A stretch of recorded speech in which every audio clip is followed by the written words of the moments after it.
नमस्कार। आज हम एक बहुत ही दिलचस्प सफर पर निकलने वाले हैं। 1000 साल लंबा सफर। हम देखेंगे कि कैसे एक पूरा का पूरा समाज, आर्य लोग, वक्त के साथ पूरी तरह बदल गए। ये सिर्फ छोटा-मोटा बदलाव नहीं था, ये उनकी पूरी दुनिया, उनके समाज और धर्म का कायापलट था। तो सबसे बड़ा सवाल यही उठता है ना कि आखिर ऐसा क्या होता है कि कोई समाज अपनी सदियों पुरानी सोच, अपनी मान्यताएं, अपना पूरा जीने का तरीका ही बदल देता है। इसी गुत्थी को आज हम सुलझाने की कोशिश करेंगे। तो चलिए कहानी की शुरुआत करते हैं करीब 1500 ईसा पूर्व से। सोचिए, आर्य जो उस समय एक जगह से दूसरी जगह घूमते थे, अपने पशुओं को चराते थे, मतलब एक तरह से घुमंतू लोग थे, वो भारत में दाखिल होते हैं। और हां, उनके साथ सिर्फ वो खुद नहीं थे, बल्कि उनकी अपनी संस्कृति, अपने देवता और समाज को देखने का एक नजरिया भी था। और बस यहीं से इस नई जमीन पर एक बड़े बदलाव की कहानी शुरू होती है। तो कहानी का पहला पड़ाव है 7 नदियों की भूमि। हम बात कर रहे हैं प्रारंभिक वैदिक काल की, मतलब 1500 से 1000 ईसा पूर्व का समय। ये वो दौर था जब आर्यों की जिंदगी नदियों और कुदरत के इर्द गिर्द घूमती थी और उनका समाज भी काफी खुला और लचीला था। ये जो सप्त सिंधु नाम है ना, इसका मतलब है 7 नदियों की धरती। इसमें सिंधु, झेलम, चिनाब जैसी नदियां थीं। यही वो इलाका था जहां आर्य सबसे पहले आकर बसे। और जाहिर है, पशु चराने वालों के लिए इससे बेहतर जगह क्या हो सकती थी। पानी, हरियाली, सब कुछ था। तो यहीं पर उनकी शुरुआती संस्कृति की नींव पड़ी। तो उस वक्त का समाज कैसा था? देखिए, काफी अलग था। लोग जन में रहते थे, मतलब कबीलों में, और सारे बड़े फैसले सभा और समिति जैसी मीटिंग्स में मिलकर लिए जाते थे। और सबसे हैरान करने वाली बात, महिलाओं का दर्जा बहुत ऊंचा था। उन्हें इन सभाओं में आने की पूरी इजाजत थी। अपाला, लोपामुद्रा, घोषा जैसी तो कवित्रियां भी थीं उस दौर में। समाज में भेदभाव था, ऐसा नहीं है कि नहीं था, पर वो जन्म पर आधारित नहीं था। मतलब कोई छोटा बड़ा अपने काम से होता था, अपनी पैदाइश से नहीं। और अब कहानी में आता है एक बहुत बड़ा मोड़, एक ऐसा सफर जिसने सब कुछ बदल कर रख दिया। ये लोग अब चरागाहों को छोड़कर हलों की तरफ बढ़ रहे थे। मतलब ये सिर्फ एक जगह से दूसरी जगह जाना नहीं था, ये उनकी पूरी जिंदगी बदलने की शुरुआत थी। इस टाइमलाइन को देखिए जरा। 1500 ईसा पूर्व में वो सप्त सिंधु में थे, एक घुमंतू जिंदगी जी रहे थे। फिर लगभग 1000 ईसा पूर्व के आसपास वो धीरे धीरे पूरब की ओर गंगा के मैदानों की तरफ बढ़ने लगे। और 600 ईसा पूर्व आते आते वो पूरी तरह से गंगा के मैदानी इलाकों में बस चुके थे। अब वो पशु चराने वाले नहीं, बल्कि किसान बन गए थे। और खेती करने का मतलब है एक जगह टिक कर रहना। बस इसी एक बदलाव ने उनके समाज की पूरी बुनियाद हिलाकर रख दी।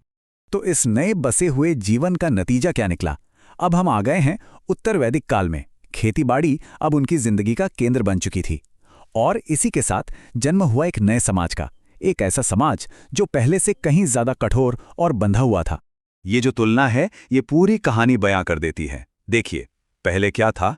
छोटे छोटे कबीले जिन्हें जन कहते थे, अब क्या बन गए? बड़े बड़े राज्य, महाजनपद। पहले समाज में भूमिकाएं तय नहीं थीं, लचीली थीं।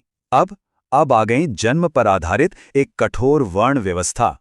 पहले सभा समिति में आम लोगों की चलती थीं, अब राजा की ताकत आसमान छूने लगी और सभाएं बस नाम की रह गई। तो ये था वो नया सामाजिक पिरामिड।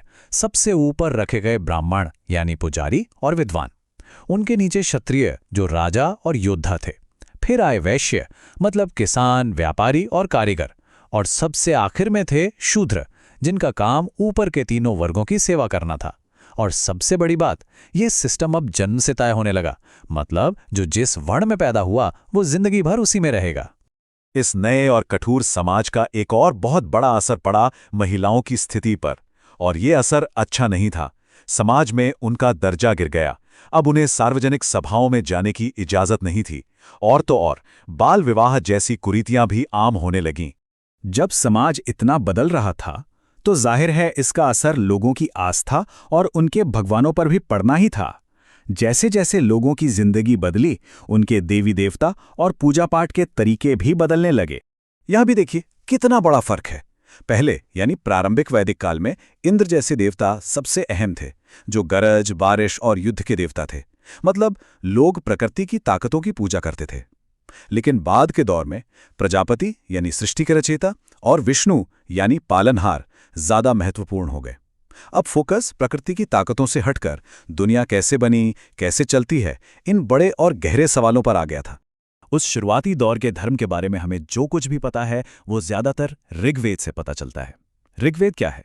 यह असल में 1028 भजनों का एक कलेक्शन है जो देवताओं की तारीफ में गाए जाते थे। पूजा का तरीका बहुत सीधा साधा था, सीधी भक्ति, सीधी प्रार्थना। अब ऋग्वेद की तुलना कीजिए यजुर्वेद से, जो बाद के समय का ग्रंथ है। यजुर्वेद में भजन या स्तुति नहीं है, ये तो एक तरह की कह सकते हैं एक रूल बुक है। इसमें बड़े बड़े यज्ञ और कर्मकांड करने के सही तरीके, नियम कानून बताए गए हैं। और बस यही था सबसे बड़ा धार्मिक बदलाव। अब सीधी साधी प्रार्थना का महत्व कम हो गया था, उसकी जगह ले ली थी बड़े बड़े जटिल यज्ञों और कर्मकांडों ने। धर्म अब दिल की भावना से ज्यादा सही तरीके से किए जाने वाले रिचुअल्स का नाम बन गया था। अब देखिए, जब भी कोई सिस्टम बहुत ज्यादा कठोर या मुश्किल हो जाता है तो क्या होता है? लोग सवाल उठाने लगते हैं।